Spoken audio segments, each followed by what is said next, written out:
Jangan salah juga, di film ini ada lagu lawas Indonesia yang dimasukkan gitu ya. Gue bangga banget, bukannya overhype gitu, tapi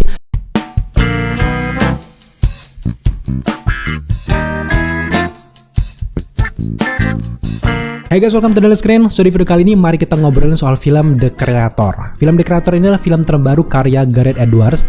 Dia ini sudah vakum selama 7 tahun terakhir ini, nggak ada kabar di mana-mana. Film terakhirnya itu adalah Rogue One, A Star Wars Story. Gue suka banget dengan Rogue One karena jujur film Rogue One itu adalah salah satu film Star Wars yang mengubah vibe Star Wars lama menjadi yang baru sekarang. Akhirnya muncullah The Mandalorian Universe, Ahsoka Tano juga kan sekarang yang terbaru.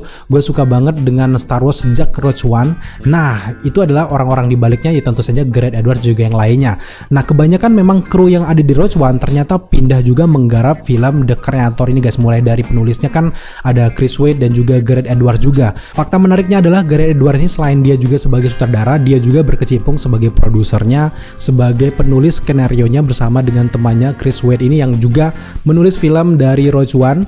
Nah, setelah gue menyaksikan film ini memang benar sih, harus orang yang ngerti filmnya yang harus mendirect suatu film tersebut. Jadi akhirnya terbuatlah apa yang benar-benar mereka inginkan dan akhirnya perfect banget kayak The Creator.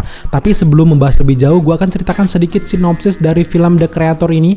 The Creator ini kurang lebih bercerita tentang tahun 2065 ke atas, di mana menceritakan bahwa di era itu, di masa depan, bahwa manusia ini sudah hidup berdampingan dengan AI. AI bukan lagi kayak ChatGPT gitu kalau di zaman sekarang kan. Di tahun 2065 itu justru AI itu udah bentuknya kayak robot, bahkan kulit-kulit dari robot tersebut itu udah mirip banget sama manusia. Bahkan AI itu udah dikasih kayak perasaan, rasa, bahkan lebih baik lagi daripada manusia yang ada di film ini. Nah, ada kejadian akhirnya karena mereka terlalu bergantung pada AI dan juga berdampingan, di Amerika Serikat tersebut terjadilah ledakan nuklir yang membuat kota di Amerika Serikat bagian mereka tuh meledak parah. Sejak saat itulah militer dari Amerika Serikat ini ingin memerangi AI. Mereka nggak mau lagi hidup berdampingan dengan AI karena dianggap berbahaya dan juga akan mencelakai umat manusia. Jadi di masa depan manusia itu kecenderungannya kreativitasnya semakin menurun, justru AI ini makin sempurna dan itu mengkhawatirkan banget gitu ya. Ke bagian Eropa, di bagian Amerika, AI itu udah dimusnahkan oleh pihak Amerika Serikat. Tinggal di New Asia inilah banyak sekali AI yang bersembunyi di hutan. Jadi misi utama dari Amerika Serikat, para villain di film ini adalah untuk memusnahkan AI yang ada di New Asia ini. Dikirimlah si agent Joshua yang diperankan oleh John David Washington ini untuk ke New Asia tersebut untuk meneliti dan juga mencari The Creator di balik penciptaan AI yang masih terus berkembang ini guys. Akhirnya si Joshua ini justru kepincut dengan wanita yang bernama Maya yang diperankan oleh Gemma Chan. Di sini mereka hidup bersama dan juga berdampingan dengan para robot-robot AI hingga di awal film kita langsung dijelaskan bahwa pemerintah ataupun militer Amerika Serikat ini nggak ada kong kali kong sama Joshua yang sedang menyamar, tiba-tiba nyerang aja gitu ya. Nggak ada babi-babi ibu, akhirnya membuat penyamaran dari Joshua ini kacau balau dan akhirnya diketahui kalau dia ini selama nyamar. Nah, dari awal film inilah Joshua kehilangan istrinya yang sedang mengandung yang bernama Maya tersebut, dan akhirnya dari awal film kita melihat bagaimana traumatis dari Joshua dan akhirnya dia diminta untuk kembali lagi ke lokasi semula, di mana Joshua ini kan mengetahui banget di bagaimana denah lokasi Asia Baru tersebut, di mana markas dari AI. Akhirnya Joshua ini punya misi juga bahwa ternyata selama ini Maya itu masih hidup setelah ledakan terakhir yang diluncurkan oleh Amerika Serikat, dan akhirnya Joshua mau mengikutinya demi untuk mencari istrinya Maya. Nah, setelah menyaksikan film ini, gue suka banget dengan plot cerita yang dihadirkan, penulisan dari Gareth Edwards juga Chris Wade di sini benar-benar perfect menurut gue suka banget pengolahannya. Memang kalau dibilang orisinal banget itu enggak, mereka masih terinspirasi dari, ya jelas aja nih kayak kalau kalian penggemar Star Wars nggak asing banget dengan robotnya, kayak tembak menembaknya, guys, suara-suara tembaknya itu kan benar-benar kayak Star Wars banget gitu ya.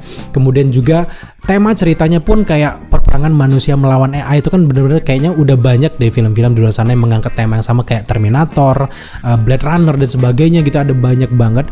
Tapi memang di sini gue kerennya mereka mengerti dan juga berasa kayak amati tiru modifikasi, benar-benar kayak memodifikasi cerita yang ada dibuat menjadi cerita yang orisinal yang membuat film ini memiliki rasa, transisinya jelas. Gue suka banget babak 1, babak 2, babak 3-nya itu benar-benar ada partnya masing-masing, karena di film ini akan kayak berasa film Star Wars, kayak part 1 tentang The Mother misalnya, part 2 tentang Alpha misalnya, kayak gitu.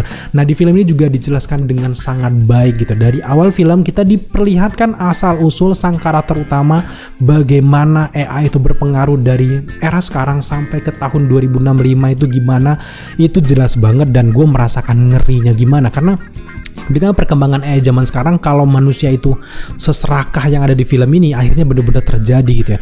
Nah, pengangkatan isu era sekarang yang lagi ramai banget dibahas, bahkan Elon Musk kayak Google yang punya Google dan sebagainya, itu kan lagi rapat keras-kerasan gara-gara AI nih. Ada negara yang terbantu dengan AI, ada juga yang menolak AI. Itu benar-benar terjadi di dunia nyata, sehingga apa yang dihantarkan di film itu relate banget, men. Nah, misi utama dari karakter Joshua dan juga Amerika Serikat ini adalah memusnahkan sang The Creator dan juga mencari senjata paling mematikan dari suku AI dari New Asia ini yang bernama Alpha atau Alpha Zero gitu ya. Nah, Alpha Zero ini punya kekuatan yang bisa mematikan semua teknologi di dunia kalau dia mau gitu ya. Tapi memang di sini beliau belum terlatih. Bentuknya tuh kayak anak kecil. Nah, itu kan sudah diperlihatkan di dalam trailernya, dan ini bener-bener keren banget sih. Kita nggak cuman mengikuti karakter Joshua aja, nggak cuma mengikuti karakter Maya aja, tapi kita dibawa ke cerita setiap karakter yang membuat kita bengong dan juga ngikutin dari awal sampai akhir. Biasanya gue kan nonton film tuh biasanya kan ada momen-momen mereka tuh bridgingnya tuh terlalu lama, akhirnya gue ngantuk gitu ya. Nah di sini nggak terjadi, men, di The Creator, karena mereka benar-benar padat menyisipkan setiap ceritanya dari awal, latar belakangnya gimana, di pertengahan bagaimana sisi traumatis dari Joshua, bagaimana jahatnya sisi manusia itu gimana terhadap AI, dan akhirnya di babak ketiga puncak battle akhirnya itu yang menurut gue keren banget di film ini dan jarang terjadi di film-film lain gitu ya. Belum lagi ditambah dengan acting per karakter yang menurut gue yahut banget gitu ya. Gareth Edwards yang menulis cerita ini juga ada untungnya banget, dia mengerti bagaimana gambaran visual, gambaran dari karakternya, sehingga si karakter utama kayak Joshua tuh bisa mengantarkan karakternya dengan sangat baik. Game Macan juga meskipun gak banyak tampil di film ini, menurut gue pas, porsinya pas banget, nggak yang terlalu lebay. Juga yang paling terpenting dari film ini adalah kehadiran dari aktor Madeleine Yuna Foiles yang memerankan Alfie di film ini dengan wajah imutnya tapi mematikan itu, yang sebagai AI yang sangat dicari oleh Amerika Serikat. Keren parah. Ini dia adalah nyawa dari film ini gitu ya. Kalau mau dibandingkan aktingnya dengan Joshua sendiri, memang ada beberapa akting Joshua yang agak miss gitu ya. Ketika dia ekspresinya itu ada beberapa agak datar gitu, tapi nggak ada masalah. Nah, hadirnya Madeleine di film ini gila, men. Sini gue suka banget dengan film ini gitu ya. Selain Madeleine, hadirnya aktor-aktor pendukung lain juga memberikan cerita yang semakin kuat lagi. Salah satunya aktor Ken Watanabe juga, meskipun screen time-nya dikit di sini tapi keren banget juga. Tidak terpenting juga adalah para villain-villain, para tentara dari Amerika Serikat juga memberikan acting mereka dengan sangat baik, sehingga kita sangat yakin setelah melihat acting mereka bahwa manusia itu memang yang paling jahat di antara yang paling jahat sih, lebih jahat dari setan, iblis gitu, apalagi AI gitu. Pada intinya di sini benar-benar sutradara mampu berhasil menyampaikan ke penonton bahwa sebenarnya yang paling jahat itu di awal itu adalah manusia itu sendiri gitu ya.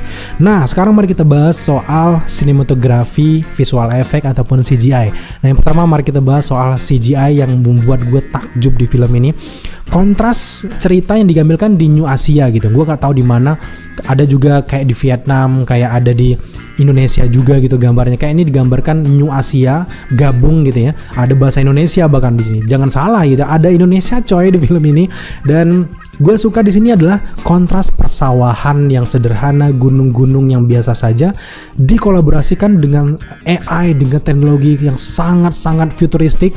Akhirnya membuat dua elemen sederhana ke desa-desaan ini dengan teknologi yang sangat canggih digabungkan jadi satu. Akhirnya jadi film yang luar biasa. Gue sampai sekarang nggak berhenti salut dengan apa yang divisualkan di film ini. Sinematografinya, long shootnya ngambil pegunungan, tiba-tiba datang teknologi canggih. Itu kan kontras sebenarnya, tapi wow, jadi keren banget, men. Visualnya semakin menarik itu karena mereka nggak terlalu banyak ngambil adegan tuh di dalam studio, di layar biru doang gitu ya, kayak beberapa film-film besar gitu ya. Mereka tetap ada di lokasi syuting yang beneran, jembatannya memang benar dibuat, lokasi di pesawat mereka memang syutingnya di sana, tinggal mereka tambahin kayak CGI, visual effect. Jadi ketika kita nonton film ini believable banget, dan gue yakin bahwa itu bener-bener ada karena semulus itu untuk CGI dengan budget ya di total $80 juta dengan bayar aktor ya itu kecil men untuk film semewah semegah ini gitu ya. Pengarahan visual oleh Gareth Edwards dikolaborasikan dengan si sinematografer Greg Fisher. Wah keren gitu ya. Buat teman-teman pecinta movie gitu, siapa sih nggak kenal Greg Fisher? Banyak sekali film-film yang udah ditelurkan, dan jelas garansi banget syuting mereka, bagaimana landscape pegunungan, bagaimana kontras mimik wajah benar-benar disyuting dengan sangat baik di sini. Dan gue puas banget dengan pengambilan latar di Asia ini. Gue suka dengan, apalagi dengan masuknya orang bangsa-bangsa barat, kan itu asing di dunia Asia. Jadi sebuah kontras yang dikolaborasikan dan berlawanan jadi campur aduk menjadi sebuah karya yang sempurna, khususnya yang dari segi sinematografinya guys. Nah selain sinematografi, hal penting yang membuat film ini makin menarik tentu saja adalah lantunan-lantunan scoring yang ternyata yang dibuat oleh Om Hans Zimmer. Jadi setelah nonton kredit, oh ternyata Om Hans Zimmer yang buat. Wajar banget bagaimana tangannya ini kan dari teknik-teknik orkestranya, kemudian juga bagaimana penempatan musiknya tuh sangat tepat men. Jangan salah juga, di film ini ada lagu lawas Indonesia yang dimasukkan gitu ya. Gue bangga banget, bukannya overhype gitu, tapi letak lokasi lagu Indonesia itu tepat banget gitu, pas di apartemen gitu, jadi lagu lawas masuk, dan nggak cuman beberapa detik, itu panjang banget men lagu Indonesia sampai kita ngerti artikulasi dari lagu tersebut gitu. Gue nggak tahu ya lagu siapa, buat teman-teman yang mungkin tahu lagu siapa, lagu lawas itu gue sering denger tapi gue lupa siapa yang nyanyi gitu ya. Itu keren banget dimasukkan ke sini guys. Gue bangga gitu sebagai orang-orang Indonesia, dan gue bangga dengan Om Hans Zimmer menempatkan lagu ini sesuai dengan tempatnya gitu. Belum lagi dengan dari awal film sampai akhir itu gila, jeng jeng jeng jeng jeng jeng, bener-bener naik. Udahlah, kalau Om Zimmer yang buat, gue nyerah gitu, ampun gitu ya. Nggak ada kritikan macam-macam lah untuk film ini gitu. Itu dari segi scoring. Dan ya setelah kalian mengetahui siapa orang-orang di balik dari di film The Creator ini, apakah kalian masih ragu untuk nonton ke bioskop? Kalau gue sih enggak ya, karena kayaknya di video kali ini gue nggak perlu ngajak kalian ayo guys nonton ke bioskop untuk membuktikan, enggak deh. Udahlah, ada Om Hans Zimmer, Greg Fisher, Gareth Edwards, Chris Wade, semuanya orang-orang di baliknya itu. Apalagi kalau kalian lihat kreditnya, aduh, ini baru sinema, ini masterpiece gitu ya. Meskipun ada beberapa kekurangan yang gue kurang suka, itu salah satunya di dubbing aja sih, selainnya nggak banyak yang gue kritik gitu, karena dubbingnya ada beberapa yang miss, ada juga dubbing yang kelihatan banget, ada gerakan bibirnya yang nggak, ada yang miss, nggak pas gitu, terutama yang pas di adegan-adegan akhir gitu ya. Dan ya sekarang sampailah kita di akhir review, saatnya gue akan memberikan skor untuk film The Creator ini. Setelah menimbang dari plot, kolaborasi, sampai ke scoringnya, film ini layak diberikan skor 98 dari 10. 0,2 nya itu karena dubbingnya tadi, selebihnya persempurna gitu ya. Toh pada ujungnya nggak ada film yang terlalu sempurna toh gitu, masih ada beberapa miss, dan juga ini tergantung selera juga gitu ya. Pada intinya film ini dengan nilai 98/10 itu perfecto. Gue jarang banget ngasih nilai setinggi itu, serekomendasi itu untuk kalian tonton segera. Nah buat teman-teman yang udah nonton, berapa skor yang paling menarik untuk film ini? Silahkan tambahkan di kolom komentar di bawah. Dan buat teman-teman yang mungkin punya teori menarik, punya review menarik yang gak kita sampaikan di video kali ini, jangan lupa tambahkan di kolom komentar di bawah, dan gue seneng banget bacainnya guys. Thank you buat teman-teman sudah menyaksikan review kita kali ini. Kalau ada film menarik lainnya yang lagi tayang bioskop dan pengen kita review, tambahkan review sekalian di kolom komentar di bawah.